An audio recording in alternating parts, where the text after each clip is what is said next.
Hello everyone, a wonderful day for all of us. And here is another Bible verse for us to meditate. Here in Romans chapter 8, verse 37 up to 39. No, in all these things we are more than conquerors through Him who loved us. For I am convinced that neither death nor life, neither angels nor demons, neither the present nor the future, nor any powers, neither height nor depth, nor anything else in all creation will be able to separate us from the love of God that is in Christ Jesus our Lord. Brothers and sisters, ano po ang ibig sabihin sa atin ng Panginoon Diyos? Dito po muling pinapaalala sa atin ng Panginoon Diyos na wala makakapag-iwalay sa atin sa kanyang pagmamahal. Ngunit, alam niyo po ba nangyayari? Tayo po ang umiiwalay sa pagmamahal ng Panginoon Diyos. Katulad ng sinabi dito po, no? Wala nga makakapag-iwalay sa atin. No? Kahit daw po kamatayan at buhay.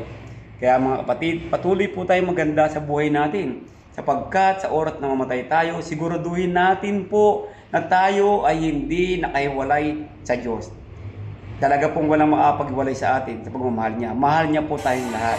Ngunit kung patuloy tayong gumagawa ng kasalanan, kung patuloy natin pinabaliwala ang ating po pananampalataya at paglilingkod sa Kanya, nandiyan po, tayo po ay mahihiwalay sa Kanya.